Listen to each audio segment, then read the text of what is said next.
Reading with your kids. Hola, ni hao, konnichiwa, assalamu alaikum, shalom, jambo, bienvenidos. Hi, my name is Jevly, and this is the Reading with Your Kids podcast, and iHeartRadio Best Kids and Family Podcast Award nominee. We are so happy that you're a part of our beautiful Reading with Your Kids family. Please be sure to subscribe to the show on the iHeartRadio app, Spotify, or wherever you find your podcast. We have a wonderful guest for you today. She is coming to us from Lebanon in New Hampshire. Her name is Emma Wunsch, and she is the author of Miranda and Maude. Before we begin our trek up to New Hampshire, we want to let you know that this episode of the podcast is brought to you by I Can Handle It by Laurie Wright. If you are around kids these days, you may have noticed that many of them don't realize how very capable they really are. Many children haven't had practice solving their problems, and therefore they think that they're just not able to. Kids need to know that they are quite capable of handling situations that they're going to encounter in everyday life, and that they're capable of handling the emotions that come from those situations as well. Having the chance to practice handling their problems is essential for achieving success in the real world. Now, we're talking about problems such as missing shoes, having to turn off the TV, wanting a pet, or making a mistake. You know how huge that can be to your kids. Kids learn best through repetition, and after reading this book and hearing the mantra, I can handle it over and over, they will identify with the child in the story, realize that they are just like him, and declare to all that they can handle it. You can learn more about I Can Handle It and Laurie Wright's Mindful Mantra series by visiting lauriewriter.com. This episode of the podcast is also brought to you by our friends at Kid Curated Books.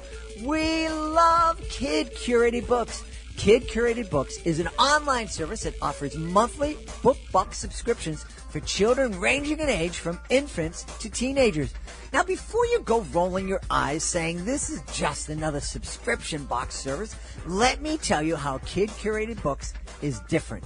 Kid Curated Books doesn't just send each child the same tired old book box. In fact, seldom are two boxes ever identical. That's because Kid Curated Books understands that no kids are identical. Based on a survey that you complete during the initial subscription and subsequent feedback from your child, Kid Curated Books creates a custom book box designed especially for each child that will engage, excite, and yes, educate them. Each monthly delivery arrives in a colorful box that is packaged like a present and addressed to the child. Subscribe to Kid Curated Books today, and we will provide amazing reading for your kids no matter what their age. Not ready to commit to a subscription? Well, Kid Curated Books also offers an array of gift boxes for baby showers, holidays, and birthdays. Check it out today by visiting their website, kidcuratedbooks.com. This episode of the podcast is also brought to you by the books of Nita Clark and Kathy Doherty. There Are No Fireflies in Montana, Why Do Dandelions Grow, I Hate Numbers, and The Royal Search for Shenanigans. As you might have guessed, I Hate Numbers. It's a fun book about numbers, and instead of encouraging kids to hate numbers, it really encourages kids to understand that numbers, you don't need to be afraid of numbers, and that they can really be our friends too. There Are No Fireflies in Montana. This is a really, really fun book, and I learned that there are no fireflies in Montana, and a family learns that too when they move to that state. Now, the little girl in that family decides that she wants to figure out why there are no fireflies in their new home state. So she starts asking the folks in her family, and she starts with her mom and winds her way through the whole family. Now, her little brother has an absolutely crazy theory as to why there are no fireflies in Montana, and you're going to love it. You're going to love all of the books by Nita Clark and Kathy Doherty. Now, to check it out, you need to go to their website, aneatreadpublishing.biz. You can also find all of their books on Amazon. The books of Nita Clark and Kathy Doherty, mother and daughter, writer and illustrator team. There are no fireflies in Montana. Why do dandelions grow? I hate numbers and the royal search for shenanigans. Joining us on the line right now from Lebanon in New Hampshire, a beautiful, beautiful part of the world. She is the author of the great chapter book series, Miranda and Maude. Please welcome to the show, Emma Wunsch. Emma, how are you? I'm great. Thanks for having me. I really appreciate it, and I really enjoyed the podcast. Oh, well, thank you very, very much. We're mentioning how beautiful the Lebanon area is, and it really is beautiful, and it's kind of the gateway from New Hampshire to Vermont, and there's this beautiful bridge that goes into Vermont. And I had a memory of 2 years ago, going through New Hampshire was just absolutely beautiful, and the skies were bright, and I went over that bridge, and there was a snowstorm. It just started out of nowhere, and it went from no snow to like a blizzard in a second. And it caught the people in front of me by surprise because a lot of them went off the road, and I was stuck there for an hour and a half in the snow, and the snow just kind of crawled up the side of my window. And that was the end of my trip. We got off the road at that point. Yeah, our winter, it is beautiful. Today we're talking, it's July, and it's just a beautiful blue sky, sunny day. But the winters are long, and the weather can be exciting and scary. There you go. Exciting and scary. Well, tell us about Miranda and Maude. So Miranda and Maude started when my daughter, my oldest daughter, was 3, and she was really into the Disney princesses. Uh-huh. And one night I went into her room and I tried to get her, I think, to go brush her teeth. And she didn't want to do it, which was so surprising. You know, what 3-year-old wants to jump and brush her teeth when mom says so? And I looked around, and she was wearing, like Cinderella pajamas, and she had these little princess figures, and her sheets had princesses. And I said, hey, Georgia, I know a princess. And her name is Miranda Rose. And if you come with me to the bathroom and brush your teeth, I'll tell you all about her. And so to my delight, she got up, and I started telling, Georgia about this princess. And at first, and she really liked it, and she'd ask for more stories. It was just sort of wish fulfillment. So she'd say, how many Barbie dolls does Princess Miranda have? And I'd say, oh, she has, closetfuls. And how many tutus does she have? And I'd say, oh, she has, every color of the rainbow times 100. And so this went on, and it was a good way to get her to, brush her teeth and get ready for bed. But after about a week, I got so bored telling these stories. And so I said one night, she said, can I have another Miranda story? But the thing is, even with stories, that are meant to get your 3-year-old to go to bed, you need plot. Uh-huh. So, and nothing was happening. So I said, I can't tell you any more Miranda stories tonight, but I can tell you about another little girl who lives in her town, and her name is Maude. And Maude, and this was very big at the time, hates pink. Her favorite color is brown, and she loves, and I don't know where I came up with it, I said hard-boiled eggs, And so that started years of these Miranda and Maude stories that I would tell both my daughters. And, I tell them in the car and, on the way places. And after a while, I sort of thought, maybe I should write this down. And so that sort of led to it. So it really came from my having children. So much comes into our lives from having children. Oh, yeah. So, and these really, I wrote another book. I wrote a young adult novel before this, and they, my kids, when it came out, my kids were really little, so they haven't read it now. And honestly, by the time they're old enough to read it, they probably won't want to. But, and so having my first book published was really exciting and great, but, they couldn't really experience it. Mm-hmm. The topics were just way too old for them. So when it came time to do something else, I wanted something that they could really be a part of. And so they really have been a part of it, since literally the inception. Now they're sort of now, it didn't come out. I started telling the stories to Georgia when she was 3. and she was 10 when it came out. So she was sort of, beyond chapter books, but they still help. And, when the second book came out, in February, I went into her sister is in 3rd grade, which is a really good age for it. So I got to have a party in her class and they all got copies. So it's been really nice to have my kids so involved with these books. That's awesome. Now, I have to apologize because sometimes I get fixated on the weirdest things. I'm just curious, now that Maude is made it to the printed page, does she still like eggs? Oh, yeah, she does love eggs. So that's a big part of the first book, which is The Princess and the Absolutely Not a Princess. That's a big theme because naturally Miranda hates hard-boiled eggs. So this really causes, a big, tension, a lot of tension between them. But by the second book, when they're, spoiler alert, best friends, Maude avoids eating eggs around Miranda because, she respects her and they're good friends. So yes, Maude still does like hard-boiled eggs. Well, this is really wonderful. It's it sounds like this is a great way to kind of talk to kids, especially girls at that age, about relationships because my daughter was very unique and she didn't get into that whole girl, I'm not going to be your friend kind of nonsense that so many girls get involved with, but friendships amongst young girls can be very complicated sometimes. Oh yeah, it definitely can. And, a lot of a lot of the ideas that have come for all of the books have come like from what I hear about, my kids go to public school and I hear about what's going on.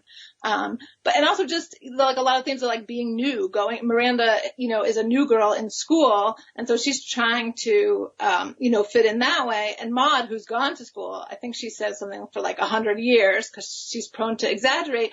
But, she's trying to find her place too. She's very quirky. So there's a lot about, getting to know people and coming together through our differences. Mm-hmm, mm-hmm.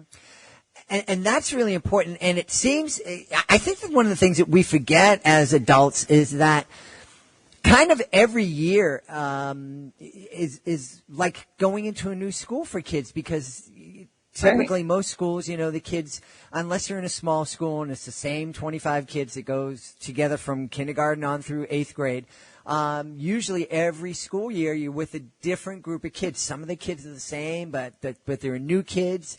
And there's a new dynamic in every classroom, and I think every year kids need to find their place within that dynamic. Yeah, exactly. And so, so then in the first book is really about their friendship, them becoming friends. And then the second book is sort of about the class, which was really fun. Like after writing a lot about Miranda and Maude to look at their classmates who are very, interesting in their own way. And then in the third book, which will be out in September, it's, the cover is, there are girls on one side of a rope, they're playing tug of war, and there's two boys on the other. So it deals with that dynamic too. Which is, all real stuff that happens within the classroom, Yeah. I'm wondering what was the reaction and what kind of comments or reactions did you get from, the kids in your daughter's 3rd grade class when you first introduced them to the book? Well, so their teacher read them both of the first 2 books. I gave them an early copy of the second book, which is called Banana Pants. So they were really big fans of the book, from the get-go, having known these characters, and they thought it was kind of cool that I was a writer. Even dealing with these serious and real issues that kids all over face, about making friends and feeling accepted, I really try to be funny. So, the second book is called Banana Pants, and the class puts on a play, so I try to have that be, at the forefront, the humor of it, rather than sort of, because, messages certainly are important, but if it's, boring or just obvious and there's not the humor, then who's going to want to read it? And as a parent, having read books to my kids, which is I still do, they still let us read to them at night, books that are fun to read for me are just so enjoyable. So I've always tried to do that in all of the books. Hey, can you? So they were very positive, but they were also, and I brought in cupcakes to celebrate. So I gave them a party. Awesome. Yeah. Talk a little bit about the value that you see in reading with your kids. I think you said they're 10 and 13 now, or? They're 10, almost 11 and 9. Okay, 11 and 9. And 11 and 9. So a lot of parents are under the impression, well, they can read on their own, so it's time to let them read on their own, and I have to tap out. But you're doing what we encourage families to do, is to continue to read aloud together. Talk a little bit about why you think that's so important. I think it's a really nice time to have with the kids, at the end of the day, everyone's sort of settling down, and it just, that closeness, because I'll sit, on their bed or lay on their bed with them. And so I really value that, because in reality, am I still going to be doing this when I have a 16-year-old? Probably not, So I know that time is fleeting, so I'm trying to have it, take it while it's still available to me.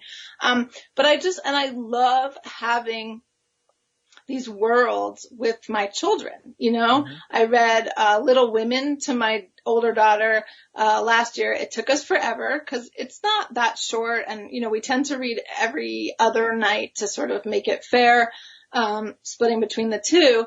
But, it was such a great experience. And then we went to Louisa May Alcott's house, down in Concord, I believe. Mm-hmm. And we watched 2 of the movies. And when there's a new version, I think, that's coming out. So just being able to refer to these books. My other daughter and I read, Wind in the Willows together, and she read all of Harry Potter with her dad. So it's just nice to have this world, that we share. And I love reading books, and I still love reading kid books, Mm-hmm. And especially books that I read as a child, to be able to read them to, or even not a child. Like I read The One and Only Ivan, mm-hmm. by Catherine Applegate, when it first came out, because I was interested in it. And then I just read it to my 9-year-old. And that is such a joy to have that experience again with her. Yeah. So I just think it's a cheap or free way, to have these wonderful bonding experiences. Oh, and you just hit it on the head. It's that bonding experience, and it's letting your kids know how much fun it is being together. Right. Yeah. And then being able to reference stuff, mm-hmm. As a family, we all got into the Penderwicks. By Janine Birdsall. We listened to them on long trips, and it was such a great experience, that we all had, and you really can't put like a price on that experience. You can't. And one of the things that I tell young parents when is that reading, the time that you spend reading together and talking about books together, it's the beginning of a lifelong conversation. My daughter's 23 right now. We don't sit down and read aloud books anymore, but we'll oftentimes sit down and watch TV shows together. And we won't actually see a lot of the TV show, and when we never watch one from start to finish without stopping and talking about it. And so while we're not sitting down, snuggled up on the couch, reading a picture book together, we're still having conversations. And, as she's entering adulthood and going off and starting her life. And it's just wonderful. And I know it all started reading those books together when they were babies. Yeah, it definitely does. And, my kids are big readers, and I really think it's because they were read to, mm-hmm. from, the time that they were babies, Yeah. So many authors, so many experts have, just talked about how important it is for our kids to see us reading, not only reading to them, but reading for ourselves and role modeling that behavior. Yeah, and it is something to work on, because the phone's right there, and it's very tempting to do it, but I do try. I have a very, like an old-fashioned Kindle, I guess, at this point. It just has books books on it.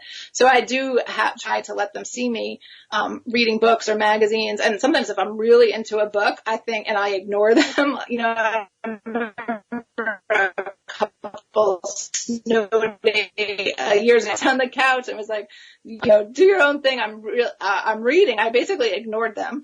They were old enough where I knew that, they weren't going to turn the stove on or anything. But I actually thought that was a good thing, that they could see an adult who just couldn't stop, reading. And naturally, I'm not going to do that every day. It's a once in a while thing. But I think that's a really good thing to model as opposed to, looking at my phone and stuff. Right. Yeah. Yeah, it really, really is. Now, did you always aspire to be a writer, or was it just, you were creating these stories and it's like, yeah, let's put them down on paper? I always wanted to be a writer. I wrote my first story like when I was one of those kids who wrote a story when she was 6, in purple crayon. And I always wrote. I went above and beyond when we had creative writing assignments in school. But then it took me a little while to get really serious about it, because my first book didn't come out until I was maybe 39, 40, but I always did want to be a writer. And I always wrote, whether it wasn't necessarily always creative. I wrote for newspapers, off and on for a long time. So yes, that was always sort of part of my identity. Yeah.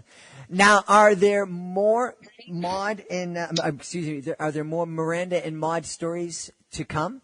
So the third one will be out in September, and after that, I don't know. I would like to do another one or two. I have a couple of ideas. So I don't know. I guess it depends on external factors. And but if there's not, I have another idea for another kids series I'd like to do. And I'm like a 75% happier person when I am working on something writing. So I always have something going, whether or not it's, under contract.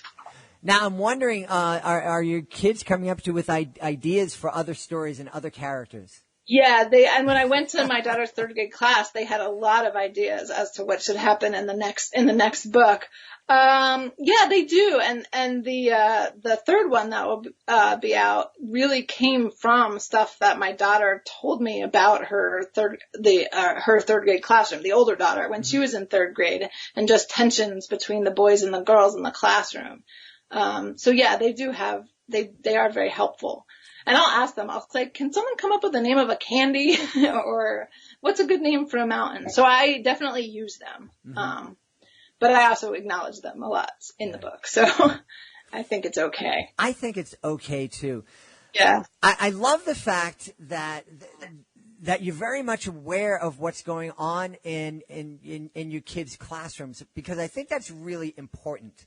And I think one of the ways we can be aware of what's going on in a kid's classroom is by reading with them and talking about the books. And then, maybe, hey, are there any kids in your class that are like Miranda? Are there any kids in your class that are like Maude? Because it's the book, the story, talking about those characters, it's just an easier way to open up the door and start those conversations.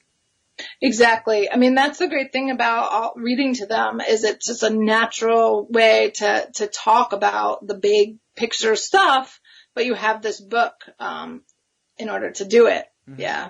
And also sometimes kids are funny too, and they have bonker ideas, and I'm like, ooh, would that work in a book? Can I steal this for a book? And so, but usually they're okay with it. Yeah, absolutely. Another great way to know what's going on in your kids' class. I think I've shared this on the podcast before. Always volunteer to drive and have the kids in the back seat and drive their friends different places. And you just sit in front and, have the music on, but a little bit low, and just open up your ears, because pretty soon that they forget that you're up there driving. They just think that you're an Uber driver. And pretty soon you get to know everything that's going on at that school. And that's very, very important, I think. Oh yeah, I'm very pro eavesdropping, especially when you're a part-time chauffeur. Mm-hmm. and I think it is good to know what's going on. Oh, absolutely. And just to hear who they are and what they talk about. It's all very interesting and an important part. Yeah, absolutely. Well, I know it would be very interesting to folks for them to go onto your website and to learn more about Miranda and Maude and to learn more about Emma Wunsch. Tell us where we can connect with you online, please. So you can check out mirandaandmaude.com. That's my website. It has stuff about me, about the books, about things I'm doing. I'm also, well, I try not to be, but I'm often on Twitter, and that's just at Emma Wunsch. And I'm on Facebook too. I have an author page, Emma Wunsch. Awesome. We have been talking to the author of the great chapter book series, Miranda and Maude. Her name is Emma Wunsch. Emma, thank you so very, very much for being part of our show. Oh, thanks so much. I really appreciate it. Please be sure to join us for the next edition of the Reading with Your Kids podcast. Our guest will be Jack Purser. He is the author of Saving Forest Farm. It's a really, really thoughtful conversation with Jack Purser. If you are the author of a great children's book, we would love to help you tell the world all about it. Being a guest on the Reading with Your Kids podcast, it's fun, it's easy, and it is a great way to tell thousands of people about your fantastic book. All you need to do is to go to our website, readingwithyourkids.com, click on the contact button, let us know about your great book. We will let you know the next easy steps. We want to thank the folks who made today's show so very wonderful. Of course, we want to thank author Emma Wunsch. Be sure to check out her series, Miranda and Maude. We want to thank our sponsors, Laurie Wright. Go to lauriewriter.com to find out about I Can Handle It and Laurie's Mindful Mantra series. We want to thank our friends at Curated Books, a really, really wonderful subscription service that is unique to your child. They are able to provide excellent reading every single month, a box of books made especially for your child, curated just for your child, and they can give you a great reading experience no matter what your child's age. Check them out at kidcuratedbooks.com. And we also want to thank the books of Anita Clark and Kathy Doherty. There are no fireflies in Montana. Why Do Dandelions Grow? I Hate Numbers, and their middle grade book, The Royal Search for Shenanigans. Check them out at aneatreadpublishing.biz. I also want to thank my producer, Fatima Khan. Thank you so much, Fatima, for all that you do. Be sure to check out Fatima's blog on readingwithyourkids.com. I want to thank my beautiful wife for all of the support that she gives me, and I want to thank you. Thank you so much for taking the time to join us. Thank you so much for making the world a better place, and you do that every time you read with your kids. I'll be looking for you in the next edition of the Reading with Your Kids podcast.